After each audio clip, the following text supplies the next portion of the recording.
On est dans une nouvelle série, frères et sœurs. Une nouvelle série qui commence ce matin. Une série qui va nous toucher, qui va nous parler, frères et sœurs. Je l'espère de tout mon cœur. Je prie Dieu, moi, à chaque fois que je prêche, je prie Dieu, Seigneur, donne-moi ton onction. Parle-nous. Parle-nous, Seigneur, au travers de cette série-là. Je veux parler, frères et sœurs, jusqu'aux vacances d'été. Dans cette série-là, je veux parler du royaume de Dieu. Combien savent que c'est important de parler du royaume de Dieu?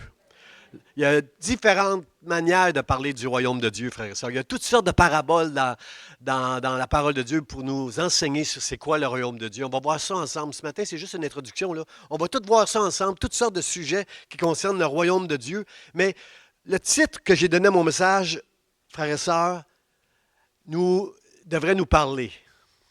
La Bible nous dit, approchez-vous de Dieu, tremblez devant Dieu, car le Dieu de justice, il s'en vient, il s'en vient. Moi, ce que je vois dans ce passage-là, c'est que le royaume de Dieu, frères et sœurs, il est proche. Il est à la porte. Est-ce que je peux entendre des amen? Frères et sœurs, on parle. Là, à la retraite, Pascal nous l'a dit, là, les femmes sont arrivées et il y avait des visages longs des fois parce que la vie n'est pas facile, frères et sœurs. Combien sont d'accord avec moi? La vie n'est pas facile en ces jours. Moins facile, vous allez me dire, mais ça a toujours été comme ça, Pasteur Jean. Non, non. La vie n'a jamais été facile parce qu'on vit dans un monde déchu, mais la vie est de plus en plus difficile à cause de toutes sortes de raisons, frères et sœurs, que je vais parler au travers de cette série-là. Mais juste les royaumes. Si on parle des royaumes dans ce monde, frères et sœurs, si on parle de politique un peu, là, juste les tensions que nous vivons en ce moment dans le monde entre la Chine et les États-Unis, des puissances dans ce monde, la guerre qu'il y a entre la Russie et l'Ukraine, frères et sœurs, la guerre qu'il y a en Israël et tout le Moyen-Orient, ça c'est le point chaud de la planète, frères et sœurs. Tout ce qui se passe dans le Moyen-Orient nous affecte, qu'on le veuille ou non, et ça peut, ça peut dégénérer n'importe quand, tout ce qui prend place sur la Terre, frères et sœurs. Quand il y a de la tension, frères et sœurs, en ce moment dans le monde, qui peut il peut arriver n'importe quoi en ce moment. Je pense aussi à l'économie. L'économie, frères et sœurs, ça ne va pas bien, là. On vit dans un pays d'abondance, mais ça commence à coûter très, très cher. Faire l'épicerie, c'est moi qui fais l'épicerie chez moi. J'aime ça me vanter que c'est moi qui fais l'épicerie parce que je ne fais pas grand-chose à part ça, là, mais je fais l'épicerie et ça coûte cher, frères et sœurs. Je regarde les spéciaux, moi, je consulte les circulaires pour profiter des spéciaux, parce que ça gruge le budget de plus en plus, faire l'épicerie, le logement, ça coûte cher, c'est difficile de se loger. L'économie aussi, il y a de l'inflation en ce moment qui fait que tout est en train de coûter très, très cher. Frères et sœurs, il y a une fragilité avec l'économie, là. Il y a une tension qu'on vit tout le temps. Si vous êtes responsable d'un foyer, là, vous vivez toutes ces tensions-là. Puis, bien sûr, il y a ces tensions que nous connaissons, les changements climatiques, là. On est au printemps, là. Combien savent qu'on va parler dans les journaux d'inondations ici, de feux de forêt ici, là? On est habitué depuis quelques années, puis ça va pas aller en ralentissant. Et la chose que vous allez entendre de plus en plus, frères et sœurs, ce sont des séismes. Vous allez entendre de plus en plus parler de tremblements de terre, parce que ça fait partie des signes que Jésus nous a avertis. Quand le royaume de Dieu va être tout proche, vous allez voir toutes ces choses-là qui vont prendre place. Frères et sœurs, combien sont avec moi pour dire le royaume de Dieu il est proche? Le royaume de Dieu est proche, parce que banaliser tout ça, frères et sœurs, puis faire, ben non, pasteur Jean, ça a toujours été comme ça. Agir comme ça ne va pas nous aider, frères et sœurs, parce que tout ce qui prend place autour de nous, qu'on le veuille ou non, ça nous affecte. Des fois, on ne le dira pas, parce qu'on a la foi. Pasteur Jean, moi, j'ai la foi en Dieu. Je ne suis pas inquiet par toutes ces affaires-là. Tu ne le diras pas avec ta bouche, mais tu vas le recevoir en pleine face, puis ça va t'affecter, ces affaires-là. Alors moi, je veux vous aider, frères et sœurs, au travers de cette série-là, à vous préparer, à mettre toute votre confiance en Dieu. Comme on l'a si bien chanté ce matin, jamais Dieu, dans son amour, ne faillira à notre égard, frères et sœurs. On va traverser des moments tellement difficiles. Le monde va traverser des temps tellement difficiles, mais pour nous, les enfants de Dieu, Dieu est avec moi. Et si Dieu est avec moi, qui sera contre moi? Frères et sœurs, le royaume de Dieu est proche. C'est un sujet tellement sérieux dans la parole de Dieu, parce que si on pense à Jean-Baptiste, imaginez là, depuis le prophète Malachie jusqu'à Jean-Baptiste, il y a eu au-delà de 400 ans de silence prophétique en Israël. Il n'y en avait plus de prophètes en Israël. Et on connaît l'histoire de Jean-Baptiste. C'est quelqu'un sa mère était stérile et finalement elle est devenue enceinte par la promesse de Dieu. Et cet enfant-là, Jean-Baptiste, a été préparé dès sa naissance pour annoncer la venue du Messie, pour préparer le chemin du Seigneur. C'était un homme de Dieu consacré à Dieu dès sa naissance, qui vivait dans le désert. Pour aller entendre Jean-Baptiste, il fallait marcher, faire une longue marche dans le désert pour aller l'entendre prêcher. C'est un homme assez spécial, Jean-Baptiste. Il était spécial, c'était tout un personnage, c'était un prophète. Et enfin, on entendait parler de la part de Dieu au travers de cet homme-là. Et ce que Jean-Baptiste prêchait, c'était « Le royaume de Dieu est proche, repentez-vous ». C'est ça que Jean-Baptiste prêchait.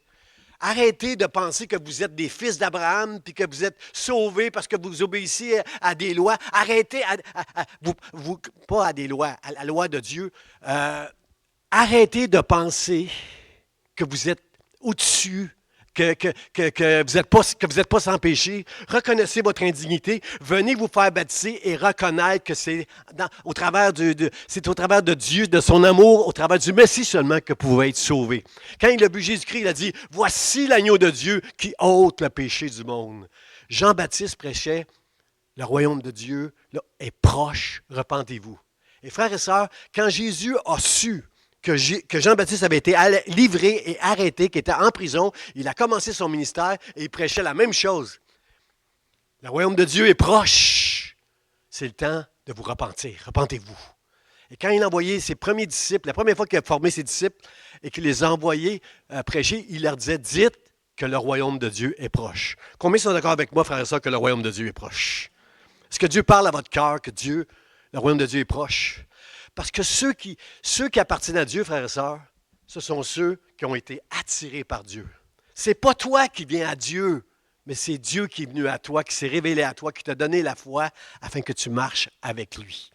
Alors, frères et sœurs, si tu appartiens à Dieu, c'est certain que ce message-là va te parler quelque part à un moment donné, parce que Dieu veut qu'on se prépare. Il y a une urgence dans ce message-là, frères et sœurs. Il y a quelque chose qui est urgent qu'on doit saisir dans ce message-là.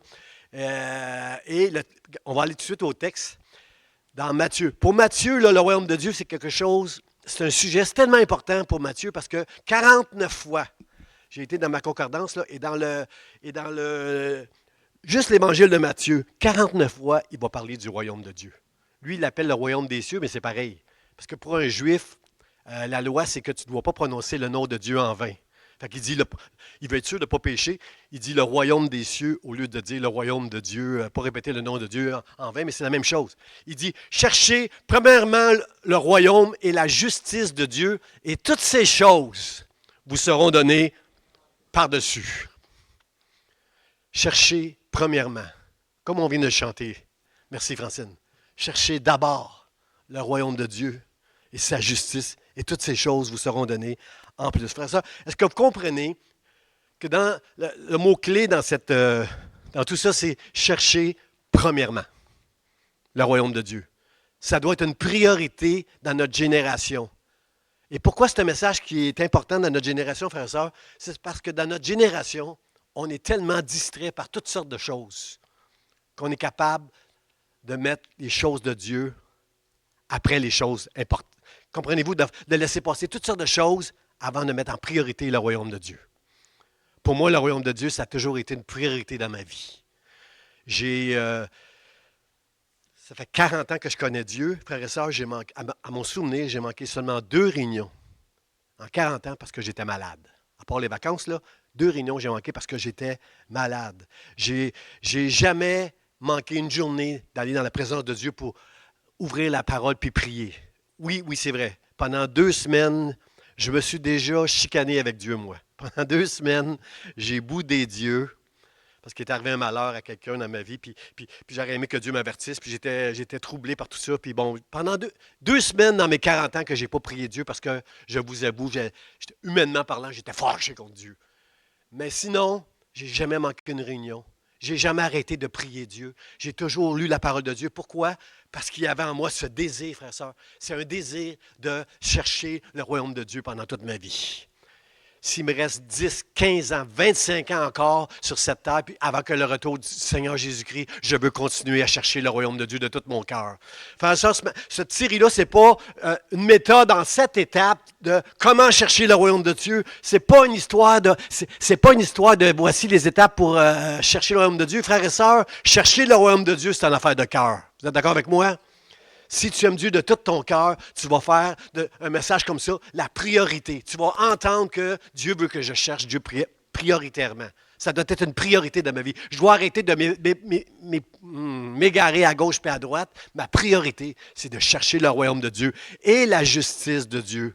Et toutes ces choses seront données en plus. C'est quoi ces choses-là? Bien, Matthieu 6, c'est la continuité du sermon sur la montagne où Jésus est en train de nous enseigner toutes sortes de choses. Il est en train de corriger les religieux, il est en train d'enseigner ses disciples, puis il nous enseigne toutes sortes de choses.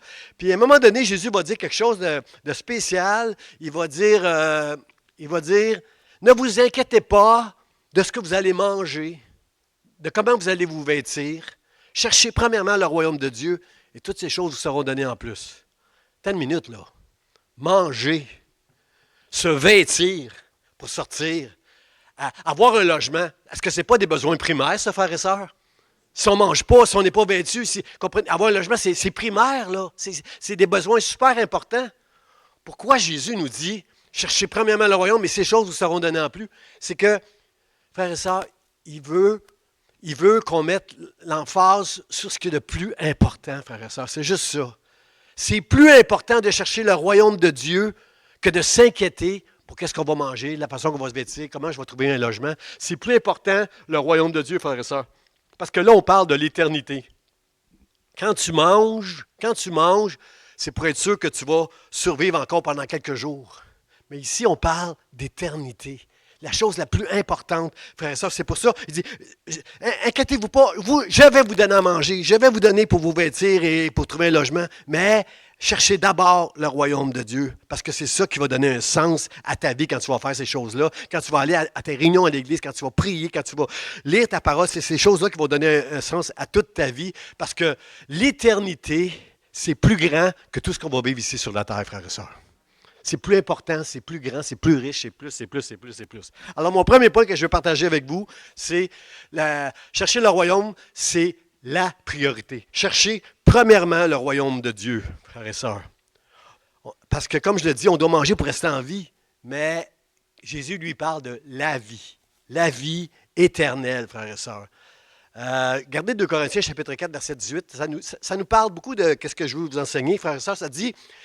Paul, il dit à l'Église de Corinthe, « Parce que nous ne regardons point aux choses visibles, mais aux invisibles, car les choses visibles sont pour un temps, mais les invisibles, elles sont éternelles. » Comprenez-vous l'importance de chercher les choses du royaume de Dieu? Les choses qu'on va trouver avec Dieu, jamais elles vont nous être enlevées. Toutes les choses que vous allez trouver ici sur cette terre, tout le temps que vous allez mettre ici sur cette terre pour les choses de la terre, vous allez les perdre. Ça, c'est pour un temps. Mais quand je vous parle d'éternité, je vous parle de quelque chose qui est éternel. Est-ce que vous êtes d'accord avec moi? C'est important qu'on parle là-dessus, qu'on réfléchisse là-dessus, qu'on s'investisse à chercher premièrement le royaume de Dieu dans nos vies. Frères et sœurs, je vais vous dire quelque chose. Ceux qui vont vraiment faire ça, ceux qui vont vraiment, mais je dis vraiment, chercher le royaume de Dieu, c'est parce que ces personnes-là ont compris quelle est là la véritable richesse. Et pas avec les choses de la terre, mais avec les choses de Dieu qui sont dans ton cœur solide. C'est ces choses-là qui sont ta vraie richesse. Regardez dans Matthieu chapitre 13, verset 44, j'aime beaucoup ce passage-là, où Jésus compare le royaume des cieux pour que les gens comprennent. Il dit, « Le royaume des cieux est encore semblable à un trésor caché dans un champ qu'un homme a trouvé et qu'il a caché. Et de la joie qu'il a, et de la joie qu'il en a, d'avoir trouvé un trésor dans un champ, et il s'en va, il vend tout ce qu'il a et achète ce champ. » Est-ce que ça fait du sens pour vous, frères et sœurs? Il a trouvé dans ce champ-là un trésor, je ne sais pas comment ça peut valoir ce trésor-là, mais il sait que s'il réussit à acheter ce champ-là, ce trésor-là va lui appartenir. Alors il est prêt à tout. Le texte, j'ai souligné, il vend tout ce qu'il a pour acheter ce champ, parce qu'il est super content, là. Il est semblable à un trésor caché dans un champ qu'un homme a trouvé et qu'il a caché, et de la joie qu'il en a. Frères et sœurs, avez-vous encore la joie dans votre cœur d'avoir trouvé le royaume de Dieu un jour? Avez-vous encore cette joie-là, frères et sœurs? Parce que j'ai peur que dans ce monde, en tant que pasteur, je suis inquiet que dans ce monde, vous soyez tellement distrait par toutes sortes de choses que tu perds ta joie de savoir que tu as reçu la vie éternelle, que peu importe ce qui va t'arriver, tu es un enfant de Dieu précieux et que jamais, jamais son amour ne faillira pour toi. C'est une fondation solide que nous avons lorsque Dieu nous donne la foi en Jésus-Christ. Puis, il faut faire attention, frères et sœurs, faut pas, comment je pourrais dire, il ne faut rien trouver dans ce monde qui pourrait être plus grand que le royaume de Dieu, frères et sœurs, dans nos vies. Mais je me souviens, on la connaît cette histoire-là, mais je veux la répéter. Le jeune homme riche qui vient à Jésus, puis Jésus lui dit, le test, il dit, vends tout ce que tu as et suis-moi, deviens mon disciple. Donne ça aux pauvres. Viens, suis-moi. Puis le jeune homme est reparti tout triste. Parce que pour lui, la joie, c'était pas d'être un disciple de Jésus. Sa joie, c'était de posséder toutes sortes de choses.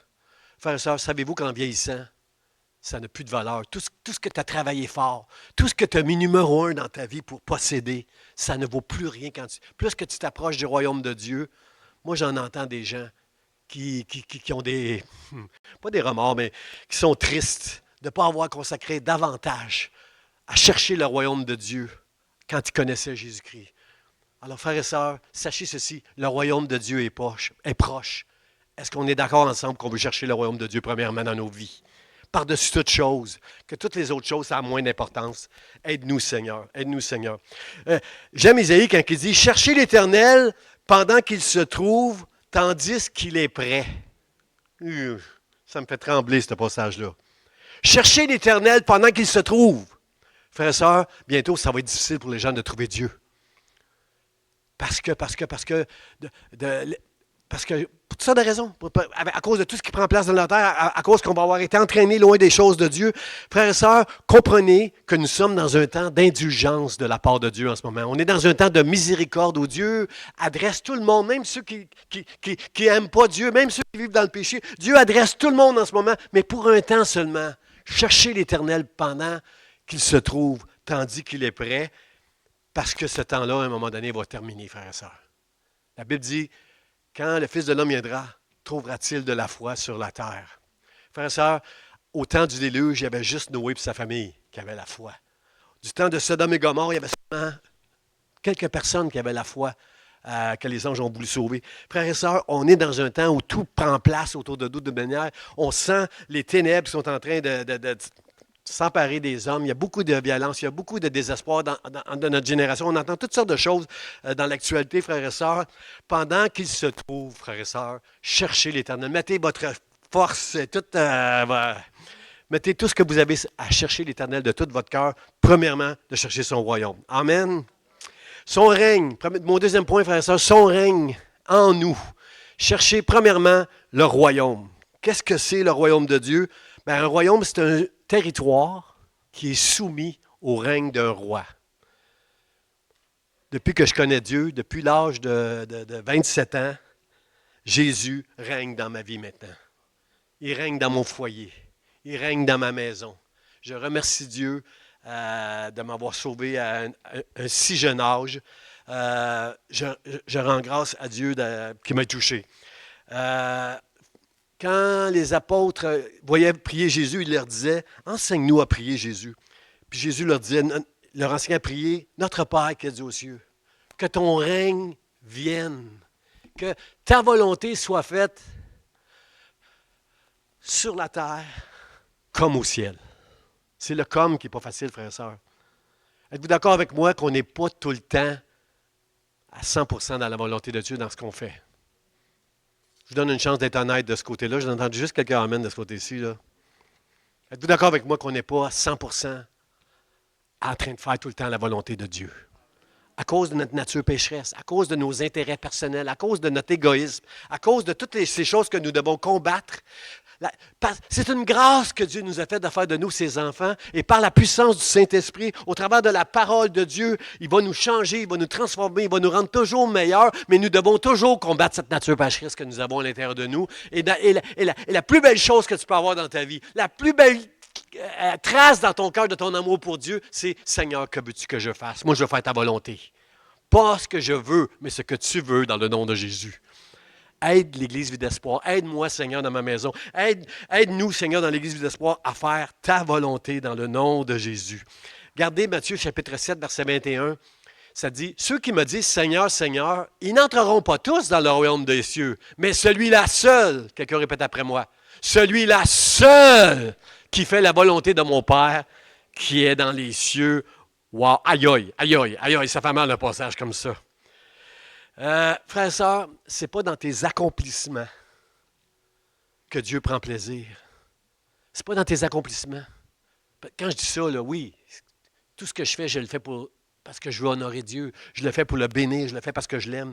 Mais j'ai peur que dans notre génération, il y a des gens qui cherchent dans l'accomplissement, parfois, pas nécessairement ce que Dieu lui demande, mais ce que lui veut faire pour le Seigneur. Comprenez-vous la différence entre les deux un peu, là? Par exemple, il y a un passage qui dit Seigneur, Seigneur, j'ai prophétisé en ton nom, j'ai chassé des démons en ton nom, j'ai fait des miracles en ton nom. Puis le Seigneur dit, je ne vous connais pas. Comprenez-vous que pour Dieu, ce n'est pas de faire des miracles qui est important. Ce n'est pas d'être sur une tribune qui est important, puis de faire des grandes choses devant les hommes. Ce qui est important pour Dieu, c'est que tu sois fidèle dans des petites choses. Ouh! Ouh! Je comprends que je n'ai pas des grands amens, frères et sœurs. On veut faire des grandes choses, nous. On veut faire des miracles. On veut être aimé, apprécié et admiré des hommes. Mais c'est quand tu es fidèle dans des petites choses que tu honores Dieu. Il y a plein de gens qui sont fidèles dans des petites choses, qui persévèrent, puis qui ne se pensent pas grand-chose. À des gens qui ont fait des grandes choses, Dieu leur dit, je ne vous connais pas. Tu as fait ça pour toi. Je ne t'ai pas appelé à faire ça. Je t'ai appelé à être fidèle dans des petites choses, puis je t'en confierai des plus grandes. Puis savez-vous quoi? Il y a des gens qui pensent que parce qu'ils sont fidèles dans des petites choses, ils vont faire des grandes choses dans ce monde. Mais non, Dieu parle dans le royaume de Dieu. Quand le royaume de Dieu, tout ce que j'ai fait, que les hommes n'ont pas vu, Dieu va m'honorer dans le royaume de Dieu. Il va m'en confier des plus grandes. Parfois sur la terre, oui, c'est vrai. Si tu es fidèle dans des petites choses sur la terre, peut-être qu'il va t'en confier des plus grandes dans un ministère. Peut-être. Mais mon frère, ma soeur, je veux t'encourager ce matin à ce que tu mettes ton amour en Dieu, que tu fasses les choses pour Dieu et pas pour toi, pas d'autre intérêt que pour la gloire de Dieu. Et si tu es fidèle dans les petites choses, si tu désires accomplir la volonté de Dieu, personne ne te voit. Tu es béni de Dieu. Tu es béni de Dieu à rechercher à faire sa volonté dans des petites choses. Dieu va te bénir, il va prendre soin de toi. Ne crains pas du tout pour ça. Seigneur, aide-nous. Seigneur, aide-nous. Le royaume de Dieu désigne premièrement, frères et sœurs, le règne universel de Dieu. Regardez dans le psaume 103, verset 19, qu'est-ce que ça nous dit? L'Éternel a établi son trône dans les cieux et son règne domine sur toutes choses. Bon, la discussion que j'ai souvent avec des gens qui ne connaissent pas Dieu, ils sont frustrés parce que pourquoi Dieu permet... Dieu, c'est un Dieu d'amour, pourquoi il permet ceci? Pourquoi il permet cela? On vit dans un monde déchu, frères et sœurs. C'est certain qu'il se passe toutes sortes de choses que Dieu n'aime pas, que Dieu ne voit pas. Dieu voit tout. Ce que je veux dire, c'est que tout ce qui se prend en place, quelque part, Dieu l'a permis. Mais c'est lui qui domine sur toute chose. Il n'y a pas un cheveu de ta tête qui va tomber. Même s'il m'en manque un peu, là, je le crois, ce passage-là. Il n'y a pas un cheveu de ta tête. Il n'y a pas un oiseau dans le ciel qui va tomber sans sa volonté. Ça me fait de la peine, moi. Moi, je vois un animal sur le bord de la route là, qui a été frappé par une voiture, un oiseau qui est tombé. Ça me fait de la peine. J'aime la création de Dieu, moi. J'aime même les insectes, frère et sœur. Je fais attention quand je marche pour ne pas piler sur un insecte, moi. C'est ma femme qui, des fois, qui se débarrasse de certains insectes dans la maison. Je ne suis pas capable. Je ne suis pas capable de mettre le pied ou le doigt sur un insecte. J'aime trop la nature, frères et sœurs. Les animaux, j'aime ça. Moi, je trouve ça tellement beau. J'aime ça. Et c'est ça. Dieu règne. Combien sont d'accord avec moi? Dieu règne. On voit dans le livre de Job qui a permis à l'ennemi d'attaquer Job. Mais oui, fais ça, mais tu ne touches pas sa vie. L'ennemi avait une limite à ce qu'il pouvait faire à Job. Comprenez-vous, frère et sœurs? C'est Dieu qui domine. Et on doit juste faire confiance à Dieu, frères et sœurs. On ne peut pas se frustrer après Dieu pour les choses qu'il permet parce que, frères et sœurs, vous n'avez aucune idée de ce qui s'en vient. Quand le royaume de Dieu va être arrivé, là. Le jugement de Dieu, là, moi, je veux fermer mes yeux. Moi, je suis trop sensible. Je ne veux pas voir. Le jugement de Dieu va être terrible, frères et sœurs. Envers tous ceux qui ont commis des iniquités dans ce monde, tous ceux qui méritent la justice de Dieu, je ne veux pas voir ça. Quand Dieu va faire éclater sa colère, ça ne sera pas beau. Ça ne sera pas beau, frères et sœurs. Mais Dieu, c'est un règne universel. Puis depuis la chute de l'homme, depuis la chute d'Adam et Ève, Dieu a promis qu'un sauveur viendrait au travers de la postérité de la femme. Il va y avoir un sauveur qui va venir écraser l'ennemi, le serpent. Et Dieu s'est choisi à un moment donné une nation, pas plus grande que les autres nations, mais il s'est choisi une nation au travers de la descendance d'Abraham. Puis il a promis à David qu'il mettrait un héritier pour toujours sur le trône de David. Et quand Matthieu, si vous commencez l'évangile de Matthieu au chapitre 1, verset 1, ça nous dit évangile de Jésus-Christ, fils de David, fils d'Abraham. Après ça, vous avez toutes les générations, tous les noms des personnes qui ont été entre Adam et Ève et jusqu'à Marie et Joseph. Là. Mais ce que je veux dire, c'est que tout de suite, il va au principal, Matthieu. Il parle d'Abraham, David et Abraham et Marie-Joseph qui ont donné Jésus-Christ. Seigneur, merci. Merci, Seigneur, pour ton royaume que tu as établi un jour avec Israël. Ça va au travers de la descendance de David jusqu'à Jésus-Christ. Merci pour ton règne, Seigneur, sur ma vie, puis dans l'Église, dans toutes les églises du monde entier, Seigneur, tu établis ton règne maintenant. Seigneur, aide-nous à faire ta volonté dans le nom de Jésus. Qui veut que Dieu règne sur sa vie et sur sa maison et sur ses enfants et ses petits-enfants? Dites-le à Dieu pour qu'il l'entende parce que c'est ça qu'on veut, frères et sœurs. Mon dernier point, frères et sœurs, c'est sa justice. Le royaume, cherchez premièrement le royaume et la justice de Dieu. Frères et sœurs, faire partie du royaume de Dieu, ça veut dire maintenant qu'on veut obéir à la justice de Dieu. La justice de Dieu n'a rien à voir avec celle des hommes, frères et sœurs. La justice des hommes, elle est injuste. Ça ne marche pas, la justice des hommes. Mais celle de Dieu marche. Le psaume 89, verset 14, il nous dit ceci, frères et sœurs. La justice et l'équité sont la base de son trône. J'aime ce passage-là. Le psalmiste, il dit que la justice et l'équité. La justice de Dieu, frères et sœurs, révèle la nature de Dieu. La justice de Dieu, elle est parfaite. La justice de Dieu, elle est équitable. La justice de Dieu, elle est miséricordieuse. La justice de Dieu et l'amour s'embrassent dans le royaume de Dieu, frères et sœurs. Dieu est miséricordieux. Personne d'entre nous, on méritait d'être sauvé un jour. Mais Dieu nous a fait grâce. On est tous des pécheurs. On a tous un passé, frères et sœurs. Même si tu as été élevé dans une famille chrétienne, tu ne mérites pas de faire partie du royaume de Dieu, à moins que Jésus-Christ, que tu reconnais que c'est la foi en ce que Jésus a fait qui fait de toi aujourd'hui un juste dans la maison de Dieu. On est appelé juste parce qu'on a la foi que Dieu nous aime et que Jésus a payé pour nos péchés à la croix. Il est mort, il est ressuscité pour me donner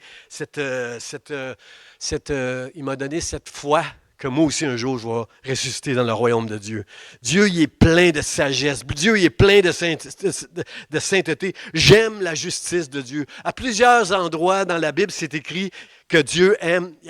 J'ai lu 5 psaumes au moins récemment où Dieu dit il aime la justice. Dieu aime la justice. Dans le psaume 23, il nous dit il me conduit, mon berger, il me conduit dans les sentiers de la justice. Dans le psaume 142, ça dit ta justice, Dieu, elle est éternelle. Combien sont contents que dans le royaume de Dieu, nous allons vivre dans un royaume où toutes les choses vont être justes, frères et sœurs. Il n'y a jamais rien qui va nous faire du mal. La justice va nous protéger. La justice de Dieu va nous garder. Les hommes essayent de faire ça. Ça ne marche pas. Mais nous, dans le royaume de Dieu, on va être gardés par la justice de Dieu parce que c'est une justice qui est pleine d'amour et de miséricorde. Ton trône, la justice et l'équité sont la base de ton trône. J'ai hâte d'être dans le royaume de Dieu et vivre au milieu de la justice de Dieu, frères et sœurs. Et c'est l'Esprit de Dieu qui va nous aider à marcher dans la justice de Dieu. Dans le psaume 145, le psalmiste dit qu'on célèbre ta justice. Combien sont d'accord avec moi qu'on doit célébrer la justice de Dieu? Quand on se rassemble ensemble, on doit dire merci Seigneur pour ta justice. Merci de m'aider à marcher dans ta justice. Puis j'aime Jacques qui dit la colère de Dieu n'accomplit pas la justice. Pas la colère de Dieu. La colère des hommes n'accomplit pas la justice de Dieu. Frère, ça, quand je vois une injustice, moi, je ne sais pas si vous êtes comme moi, mais quand je vois une injustice, ça me met en colère. Et quand je regarde l'actualité, je vois toutes sortes de choses, tellement de choses injustes qui prennent place. Ces derniers temps, il y a eu des camions, là, des autos béliers qu'on appelle, là, qui sont rentrés dans des gens qui ont tué des enfants. Il y a il y a toutes sortes de trucs qui prennent place dans l'actualité qui me rendent, qui me fâchent, qui me mettent en colère. Mais c'est pas ma colère qui va régler. C'est pas ta colère. C'est pas ma colère qui va régler toutes ces choses-là. Il ne faut pas entrer dans une colère avec les choses injustes qu'on vient, parce que la colère de Dieu, elle va être juste, mais elle est indescriptible, elle va être terrible, la colère de Dieu. J'ai pas hâte à ce jour-là de jugement. Mais en entendant ce que j'entends de la part de Dieu, c'est que le royaume de Dieu est proche. Puis moi, je veux me préparer. Je veux être prêt pour le royaume de Dieu. Je veux être prêt quand ça va être la fin. Je veux être prêt, pas parfait, frère, ça, on ne sera jamais parfait. Mais je le répète encore, chercher le royaume de Dieu de tout notre cœur, c'est une affaire de cœur. C'est ton cœur qui va révéler combien le royaume de Dieu est plus grand que toutes les choses que sur cette terre ça pourrait apporter. Moi, j'écoutais un grand-parent récemment qui disait que j'ai passé du temps précieux récemment avec mes petits-enfants en allant pêcher. Que j'ai passé du temps précieux avec eux. Comme je regrette, quand j'étais jeune, de ne pas avoir pris ce temps-là avec ma femme, avec mes enfants à la maison. Parce que dans ce temps-là, c'était ma vie, c'était mon entreprise qui était importante. C'était tout le temps que j'ai passé à bâtir quelque chose dans mon entreprise. Là. Et comment ça se fait que c'est juste à la fin de sa vie qu'il réalise que le plus important, c'était pas son entreprise, c'était pas tout le temps qu'il a passé à l'extérieur de la maison, mais c'était sa famille qui était important. Et là, il est en train de se reprendre. C'est son petit-fils qui est en train de bénéficier de la sagesse puis de la compassion qu'il a dans son cœur. Frères et sœurs, attendons pas de vieillir afin de chercher premièrement le royaume de Dieu et sa justice dans nos vies afin qu'on fasse les choses afin qu'on fasse les choses comme il faut. Les choses selon Dieu, selon la justice de Dieu, avec de tout notre cœur. Pas des grandes choses, frères et sœurs. Sois fidèle dans les petites choses. La petite chose que Dieu me demandait de faire, toute ma vie, toutes les choses que j'ai faites pour Dieu, aussi petites qu'elles étaient, j'étais content de les faire. Seigneur, merci de me donner le privilège de pouvoir te servir, de faire ceci, de faire cela, même si personne ne le voit.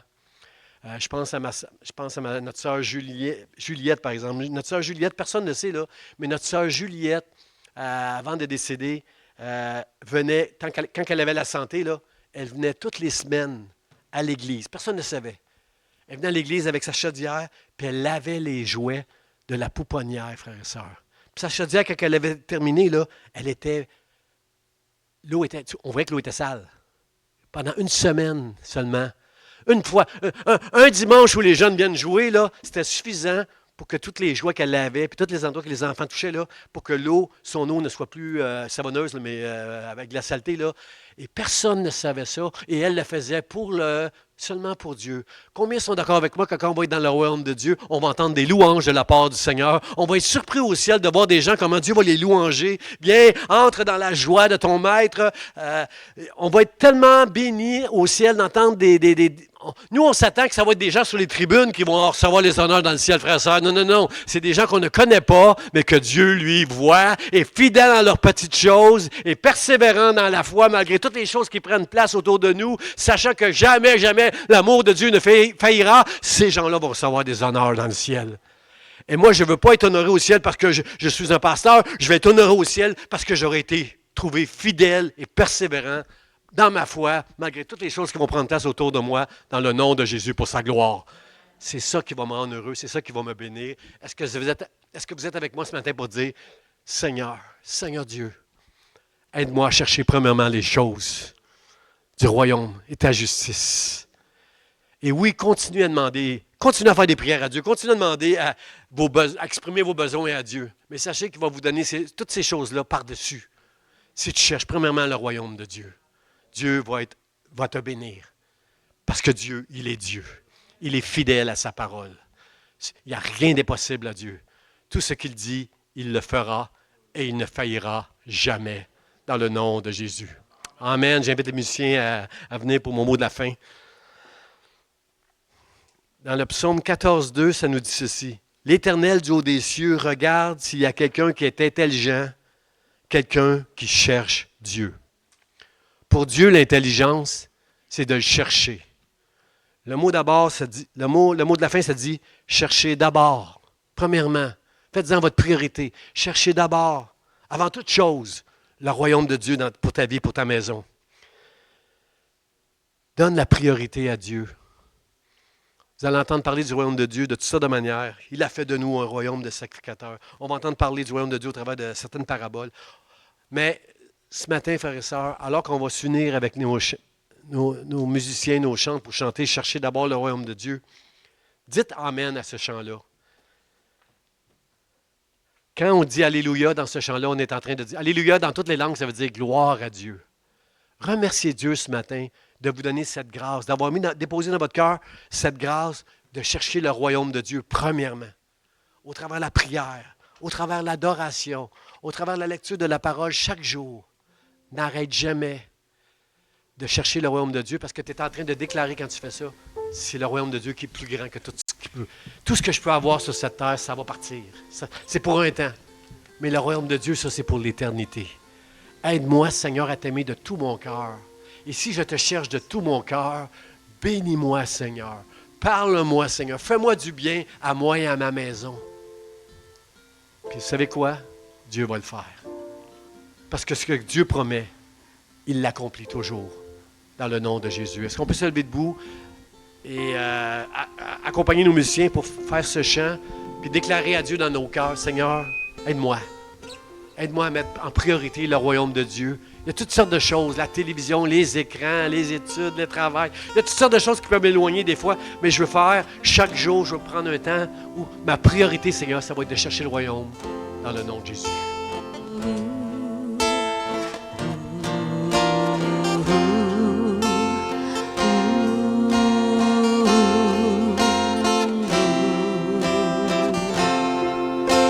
Cherchez d'abord le royaume de Dieu et sa justice.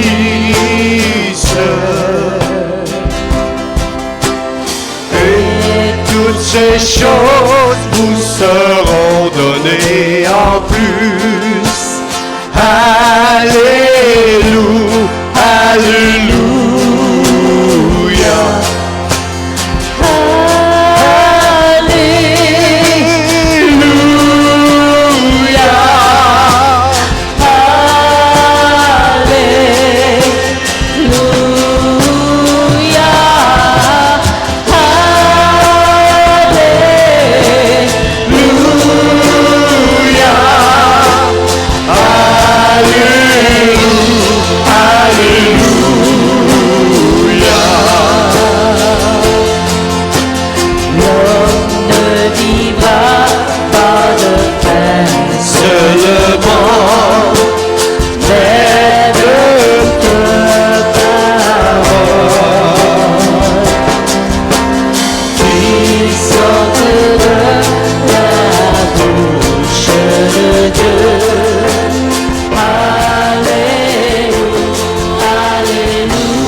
Merci de me préparer et de préparer ton Église, Seigneur, à ce jour glorieux où tu viendras, Seigneur.